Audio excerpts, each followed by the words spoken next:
Hi guys, welcome back to the Real Cricket Fun YouTube channel. So இன்னைக்கு ஒரு video நம்ம எதை பற்றி பார்க்க போகிறோம் அப்படின்னா India vs New Zealand second T20 preview தான் பார்க்க போகிறோம். But before we get into that, இன்னும் நீங்கள் நம்ம சேனலை சப்ஸ்கிரைப் பண்ணாமல் இருக்கீங்க அப்படின்னா மறக்காமல் சப்ஸ்கிரைப் பண்ணிக்கோங்க. அண்ட் கிரிக்கெட் பற்றின டே டு டே அப்டேட்ஸ் உங்களுக்கு தெரிஞ்சுக்கணும் அப்படின்னா ஸ்க்ரீனில் தெரிய இன்ஸ்டாகிராம் ஐடியில் என்ன ஃபாலோ பண்ணிக்கோங்க. இப்போ வாங்க வீடியோக்குள்ளே போகலாம். இப்போ செகண்ட் T20 ப்ரிவியூ ஸ்டார்ட் பண்ணுறதுக்கு முன்னாடி ஃபர்ஸ்ட் T20ல என்ன நடந்துச்சு அப்படின்னு ஷார்ட்டாக பார்க்கணும் அப்படின்னா டாஸ்லேருந்து போகலாம். டாஸ் டிசிஷன் நம்ம என்ன சொன்னோம் அப்படின்னா டாஸை ஜெயிக்கிற டீம் வந்து சேஸ் பண்ண பார்ப்பாங்க அப்படின்னு சொன்னோம். அதே மாதிரி நியூசிலாந்து டாஸ் வின் பண்ணி சேசிங் அப்படின்னு சொன்னாங்க. பட் அன்எக்ஸ்பெக்டடாக நடந்த விஷயம் என்ன அப்படின்னா பிச்சு நம்ம சொன்ன ப்ரிவியூவில் சொன்ன மாதிரி பிச்சு வந்துட்டு பிஹேவ் பண்ணல.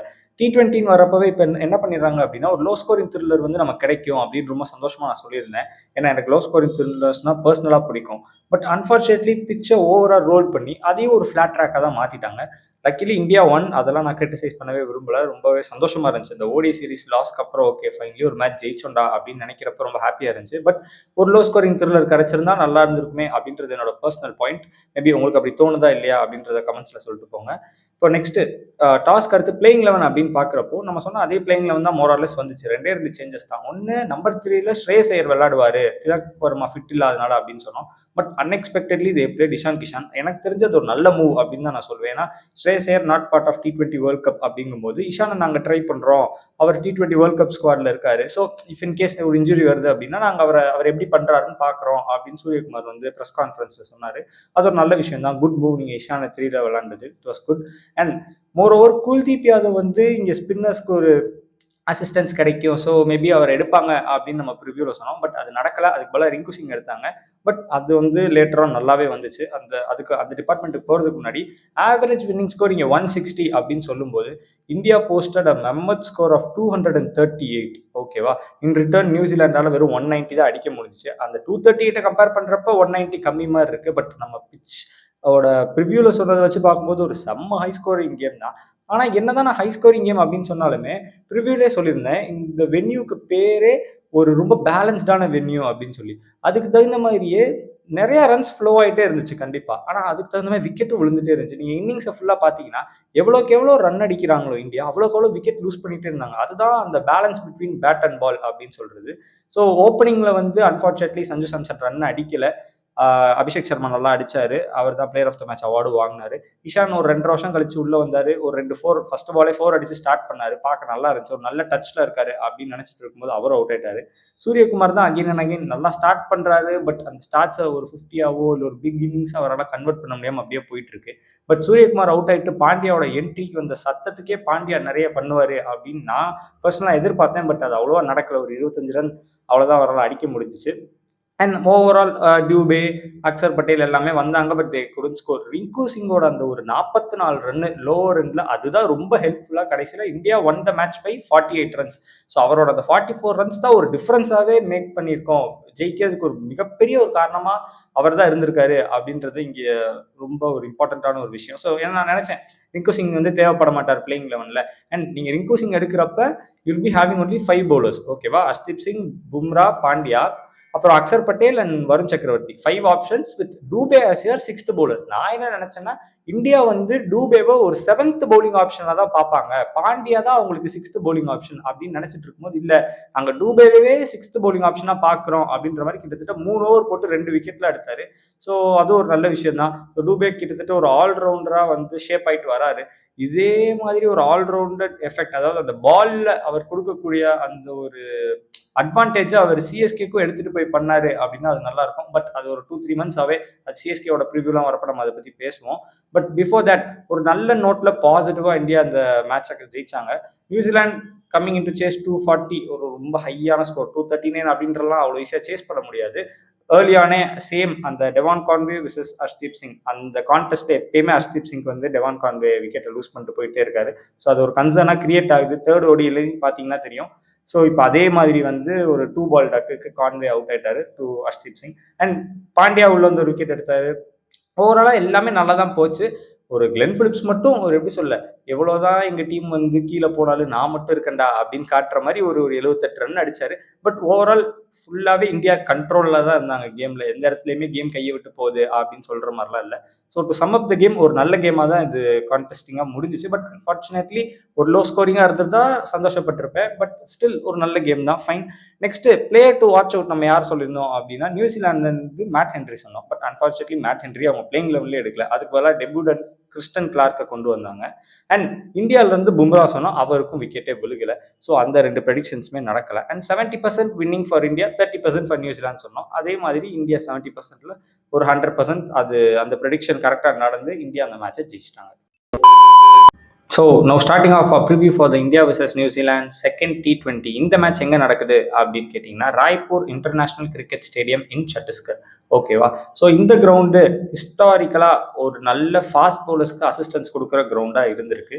And it is the world's 4th largest cricket stadium in terms of capacity. And இந்தியாவோட largest cricket stadium in terms of boundary size. So இதெல்லாம் தான் வென்யூ பற்றின விஷயமா இருக்கும். நெக்ஸ்ட் பிச் எப்படி இருக்கும் அப்படின்னு பார்த்தோம்னா, லாஸ்ட் மேட்ச் மட்டும்தான் நம்ம ஒரு ரெட் சாயில் விக்கெட் பார்த்தோம். அண்ட் 3 ODIஸில் ஃபுல்லாகவே பிளாக் சாயில் விக்கெட் இருந்த மாதிரி இந்த T20லையும் ஒரு பிளாக் சாயில் பிச் தான் இருக்கும். And fast bowlers versus spinners இங்கே எப்படி இருப்பாங்க அப்படின்னு கேட்டிங்கன்னா, ஏர்லி ஆன் ஒரு செம்ம ஸ்விங் அண்ட் ரிவர்ஸ் ஸ்விங் கிடைக்கும் ஃபாஸ்ட் பவுலர்ஸ்க்கு. ஸோ ஆல்ரெடி சொன்ன மாதிரி ஹிஸ்டாரிக்கலி ஃபாஸ்ட் பவுலர்ஸ் இங்கே செம்மையாக விக்கெட் எடுத்திருக்காங்க ஏர்லி ஆன். ஸோ அது ஒரு மிகப்பெரிய அட்வான்டேஜாக இருக்க போகுது. ஸோ எந்த பவுலர்ஸ்லாம் நல்லா ஸ்விங் எக்ஸ்ட்ராக்ட் பண்ண முடியுமோ அந்த பவுலர்ஸ்லாம் இங்கே கண்டிப்பாக விக்கெட் விழுகும். அண்ட் ஸ்பின்னர்ஸ் இங்கே எப்படி இருப்பாங்க அப்படின்னா, கேம் ப்ராக்ரஸ் ஆகும்போது கண்டிப்பாக பிச் கொஞ்சம் ஸ்லோ டவுன் ஆக ஆரம்பிக்கும். கொஞ்சம் அந்த பிச் வந்து கொஞ்சம் ஹார்ட் ஆக ஆரம்பிக்கும். அப்போ both the type of spinners, அதாவது ஃபிங்கர் ஸ்பின்னர்ஸ், ஒரு சாண்ட்னர் மாதிரியான பிளேயர்ஸ்க்கும் இங்கே பாலை நல்லா டர்ன் பண்ணி கிரிப் பண்ணி ஹோல்ட் பண்ண முடியும். அதே மாதிரி ஒரு ரிஸ்க் ஸ்பின்னர்ஸ், ஒரு குல்தீப் யாதவ் இந்தியாவிலேருந்து எடுத்துக்கிட்டீங்க அப்படின்னா அவருக்குமே ஒரு நல்ல டர்ன் கிடைக்கும். அது முக்கியமாக லேட்டாக பால் வந்து டர்ன் ஆகும். அதாவது பால் போய் பிச் ஆகிட்டு கடைசியாக அது டர்ன் ஆகலை அப்படின்னு பேட்ஸ்மேன் நினச்சிட்டு இருக்கப்ப அந்த பேட்டரை நோக்கி அந்த பேட் கிட்ட பால் வரப்ப டர்ன் ஆகி விக்கெட் விழுகிறதுக்கான ஆப்பர்ச்சுனிட்டிஸ் இங்கே நிறையா இருக்குது. அப்படின்றது தான் ஃபாஸ்ட் பவுலர்ஸ் விசஸ் ஸ்பின்னர்ஸ் தான் இங்கே இருக்கும். பிளேயிங் கண்டிஷன்ஸ் இங்கே எப்படி இருக்கும் அப்படின்னு கேட்டிங்கன்னா, early on good bounce and carry இருக்கும் ஃபாஸ்ட் பவுலர்ஸ்க்கு. And later on match progress ஆகும்போது spinners will come into the party. ஏன்னா பிச்சு கொஞ்சம் ஸ்லோ டவுன் ஆகிறப்ப நல்லா பால் கிரிப் பண்ணலாம். ஸ்பின்னர்ஸ்க்கு ரொம்ப ஹெல்ப்ஃபுல்லாக இருக்கும். Next moving on to the due factor இங்கே எப்படி இருக்கும் அப்படின்னா, லாஸ்ட் மேட்ச் பார்த்தோம் அவ்வளோவா டியூ எக்ஸ்பெக்ட் பண்ணோம் ஓரளவுக்கு வரும் அப்படின்னு சொல்லிட்டு. பட் இந்த மேட்ச்சில் 50-50 தான். மேபி டியூ வரலாம், மேபி வராமலும் இருக்கலாம். ஸோ டியூ ஃபேக்டர் இங்கே ஒரு பெரிய கன்சர்னாக நான் பார்க்கல. நெக்ஸ்ட் இந்த கிரவுண்டோட அவுட்ஃபீல்டு வந்து ஒரு ரொம்ப ஃபாஸ்டான ஒரு அவுட்ஃபீல்டு. ஸோ ப்ராப்பராக டைம் பண்ணுற பேட்டர்ஸ் தான் இங்கே ஒரு கீயாக இருக்க போகிறாங்க. ஸோ அந்த பவுலரை பீட் பண்ணி பேட்டர் ரன் அடிக்கணும் அப்படின்னா ஒரு டெக்னிக்கலி சவுண்டு பேட்டர்ஸால் மட்டும்தான் இங்கே ரன் அடிக்க முடியும். சும்மா ஏனோ தானோன்னு பேட்டிங் ஆடுற ஒரு பிளேயர்ஸால் இங்கே பெருசாக ஸ்கோர் பண்ண முடியாது. அண்ட் ஓவராலாக ஒரு 80 meters லாங் பவுண்டரி அப்படின்றனால ஒரு அபிஷேக் சர்மா மாதிரியான பிளேயரை தவிர மிச்ச பிளேயர்ஸ்லாம் இங்கே 6 அடிக்கிறது கொஞ்சம் கஷ்டமாக தான் இருக்கும். ஏன்னா அபிஷேக் சர்மா பேட்டை சுற்றினாலே 6 தான் போகுது.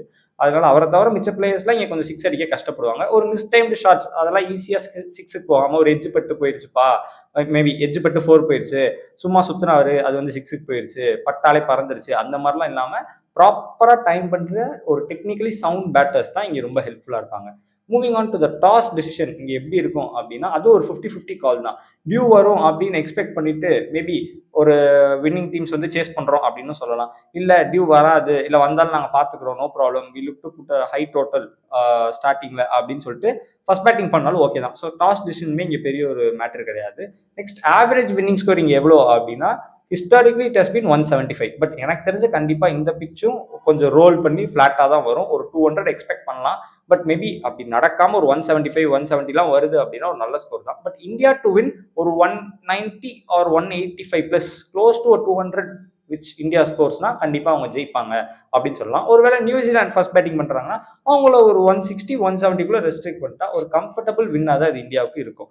Moving on to the playing 11 இந்த மேட்ச்க்கு எப்படி போவாங்க அப்படின்னா, வெளியே இருந்த 4 பிளேயர்ஸ் உள்ள வரதுக்கான ஆப்பர்ச்சுனிட்டியை மட்டும் நான் சொல்றேன். ஏன்னா பிளேயிங் உங்களுக்கே தெரியும், ஸ்ரேயஸ் ஐயர் உள்ள வரதுக்கு வாய்ப்பே கிடையாது. ஏன்னா இஷான் கிஷான் தான் இந்த 3 மேட்சுமே நம்பர் 3 விளையாட போறாரு. Then Tilak Varma will come in. So Shreyas ஐயருக்கு ஆப்பர்ச்சுனிட்டி கிடையாது. ஹர்ஷித் ராணா இந்த செட்டப்குள்ள இப்போதைக்கு வர முடியாது. அவரோட பேட்டிங்கை வந்து ரிங்கு சிங் வந்து நல்லா பேட் பண்றதுனால ஹர்ஷித் ராணாவோட பேட்டிங்காக அவரை நம்பர் 8 எடுக்கிறதுன்றது நடக்காது. ஏன்னா ஒரு ப்ராப்பர் ஆல்ரவுண்டர் இந்த நேம் ஆஃப் அக்சர் பட்டேல் தான் நம்பர் 8 வராரு அப்படின்னு சொல்லும்போது ஹர்ஷித் ராணாவும் இங்கே உள்ள வரதுக்கான ஆப்பர்ச்சுனிட்டி இல்லை. ஒரே ஒரு ஆப்பர்ச்சுனிட்டி என்ன அப்படின்னா, எய்தர் ஒரு கால் எடுக்கலாம். எப்படின்னா, ஒரு பும்ராவை இங்கே ரெஸ்ட் பண்ணலாமா, மேபி ஒரு 5 மேட்ச் T20 சீரிஸ் போன மேட்ச் அவர் நல்லா போடல அப்படின்றதுக்காக நான் சொல்லலை, அப்படி நீங்கள் நினச்சிக்காதீங்க. மேபி ஒரு ஸ்பின்னர்ஸ்க்கு இங்கே ஒரு அசிஸ்டன்ஸ் இருக்குன்ற ஒரே ரீசனுக்காக குல்தீப் யாதவை உள்ள கொண்டுட்டு வரதுக்கான ஒரு ஆப்பர்ச்சுனிட்டியா பும்ரா மேபி வெளியே இருக்கலாம் அப்படின்னு நான் சொல்லுவேன். ஏன்னா இப்போ ஹர்ஷ்தீப் சிங்கை உங்களால டிராப் பண்ண முடியாது. ஏன்னா ஹர்ஷ்தீப் சிங்கை உட்கார வச்சீங்கன்னா அதுக்கு பேர் டிராப்னு ஆயிரும். பட் பும்ரா உட்கார வச்சீங்கன்னா அது டிராப் கிடையாது, அது ரெஸ்ட் தான். அது அவருக்குமே தெரியும். ஹர்ஷ்தீப் சிங்க்கு இங்கே ஏர்லி ஆன் ஸ்விங் இருக்கும் அப்படின்றனால கண்டிப்பா நீங்க ஹர்ஷ்தீப்பை விளையாண்டு தான் ஆகணும். அதுவும் கான்வே கரெக்டாக அவுட் ஆயிட்டு இருக்காரு. ஸோ அதே மாதிரி போட்டு விக்கெட் எடுக்கிறதுக்கான ஆப்பர்ச்சுனிட்டி நிறைய இருக்கு ஹர்ஷ்தீப்க்கு. ஸோ அவரை உட்கார வைக்க முடியாது. ஸோ மேபி குல்தீப் யாதவ் உள்ள வருவாரா மாட்டாரா அப்படின்றது மட்டும்தான் ஒரு காலா இருக்கும். மிச்சபடி ஒரு சேம் பிளேயிங் லெவன் தான் இங்கேயுமே இந்தியா போவாங்க அப்படின்னு நம்ம எக்ஸ்பெக்ட் பண்ணலாம். Finally before going to the winning prediction, player to watch out for யாரா இருப்பா அப்படின்னா, லாஸ்ட் மேட்ச் நம்ம எடுத்த 2 ப்ரெடிக்ஷனுமே நடக்கல. பட் இந்த மேட்சாவது நடக்கும் அப்படின்னு எக்ஸ்பெக்ட் பண்ணுவோம். இந்தியால இருந்து it is going to be Harshdeep Singh. ஏன்னா நான் ஆல்ரெடி சொன்ன மாதிரி ஹிஸ்டாரிக்கலி ஃபாஸ்ட் பவுலர்ஸ் யாரெல்லாம் நல்லா ஸ்விங் பண்றாங்களோ அவங்களுக்கு இது ரொம்ப ஹெல்ப்ஃபுல்லா இருந்திருக்கு அப்படின்றனால நான் ஹர்ஷ்தீப் சிங் எடுக்கிறேன். அண்ட் நியூசிலாந்துல இருந்து யாரு அப்படின்னு பாத்தீங்கன்னா, அவங்களுக்கும் நிறைய ஸ்விங் பண்ற பவுலர்ஸ்லாம் இருக்காங்க. ஜாக்கப் டஃபி போன மேட்ச் செம்மையா போட்டாரு. பட் ஸ்டில் எனக்கு என்னமோ தோணுது, அந்த எப்படி சொல்ல, ஒரு ஃபிங்கர் ஸ்பின்னர்ஸ்க்கு ஒரு அசிஸ்டன்ஸ் இருக்கு, பால் ஹோல்ட் ஆகும் அப்படின்றனால அதை கிரிப் பண்ற அந்த எபிலிட்டி சாண்ட்னர் கிட்ட இருக்கு அப்படின்றனால போன மேட்ச் சாண்ட்னர் பண்ண முக்கிய தப்பு என்னன்னா, அவரோட கோட்டா 4 ஓவர்ஸ் அவர் பவுலிங்கே பண்ணல. லாஸ்ட் ஓவரை கொண்டு போய் டேரில் மிச்சல்கிட்ட கொடுத்தாரு. அதுவுமே அவங்க தோக்குறதுக்கு ஒரு காரணம் ஆயிடுச்சு. சரி, இப்போ டேரில் மிச்சல்லாம் எந்த மாதிரி ஒரு பவுலர் அப்படின்னா, ஒரு 7th பவுலிங் ஆப்ஷன் மாதிரி அவர்கிட்ட கொண்டு போய் ஒரு 20th ஓவரை கொடுத்து ஒரு கேப்டன்சி மிஸ்டேக் அங்க சாண்ட்னர் பண்ணிட்டாரு அப்படின்னு நினைக்கிறேன். But personally I feel Santner is a very brilliant and a talented captain, but unfortunately அதான் சொல்லலாம், அந்த மொமெண்ட்ல நீங்க எடுக்கிற டிசிஷன் தான் உங்களுக்கு அந்த கேமே மாத்திரும். இப்போ நீங்க வந்துட்டு யோசிக்கலாம், சே மிச்சல்கிட்ட கொடுக்காம இருந்திருக்கலாமோ அப்படின்னு சொல்லி. பட் கொஞ்சம் அது அவர் டாக்டிக்கலா நினைச்சு பண்ணியிருக்கலாம். பட் அது அவருக்கு ஒர்க் ஆகல. பட் எனக்கு தெரிஞ்சு இந்த மேட்ச்ல சாண்ட்னர் கொஞ்சம் நல்லா பண்ணுவாரு அப்படின்னு நான் யோசிக்கிறேன், especially in the bowling department. Finally winning prediction இங்கே எப்படி இருக்கும் அப்படின்னா, ஒரு ரொம்ப கான்ஃபிடென்ட்டா ஒரு 85% ஃபார் இந்தியா, ஒரு 15% ஃபார் மேபி ஒரு 20 வச்சுக்கோங்க, 80-20 இந்தியா டு வின் அப்படின்னு நான் ரொம்ப கான்ஃபிடென்ட்டா இந்த மேட்ச்க்கான வின்னிங் ப்ரெடிக்ஷனை சொல்றேன். பார்ப்போம் இந்த கேம் எப்படி போகுது அப்படின்னு சொல்லிட்டு. ஐ again meet you for the India vs New Zealand 3rd T20 preview. அந்த ப்ரிவியூலையும் இதே மாதிரி 2nd T20ல என்ன நடந்துச்சு அப்படின்ற ஒரு ஷார்ட் ரிவ்யூவோட ஸ்டார்ட் பண்ணுவோம். மறக்காம அந்த ப்ரிவியூவை நீங்க எல்லாரும் போய் பாருங்க. Until then, bye guys.